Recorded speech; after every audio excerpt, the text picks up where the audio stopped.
Are you against selling our public land? I am. I'm very against it.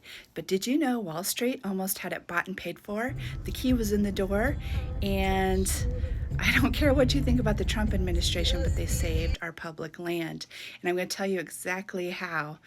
Now, I'm not a big Trump fan. I don't like his foreign policy, but as far as domestic policy and public lands, he saved our bacon.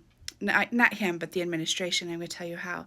So, do you remember back during the Biden administration where they were going to allow leases on multi use public land for conservation and mitigation? Now, it sounds great, right? But I'm going to tell you what that really meant. It really meant the monetization of nature because the UN was going to, or is going to, make multinational companies like Google, Microsoft, BP Oil, Standard Oil offset their impact. So if they built a data center, they would have to show on their balance sheet that they also conserved something. And what the thing was is all multinational corporations have an NGO. They have an environmental NGO.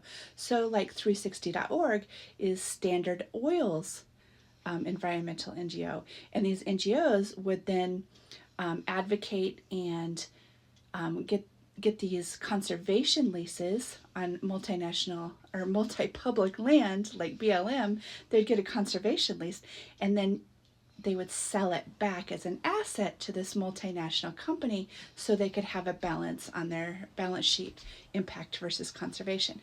Now, to be a good asset, it had to be free from all human activity. So once that conservation or mitigation lease went through on BLM, there'd be no more hunting, fishing, camping, walking on that conservation lease because they needed that as an asset, a conservation asset to offset their impact on their balance sheets. So yes, Wall Street almost got away with large swaths of our multi-use public land. And that is how you sell nature, how you monetize nature, and how you quantify nature as an asset.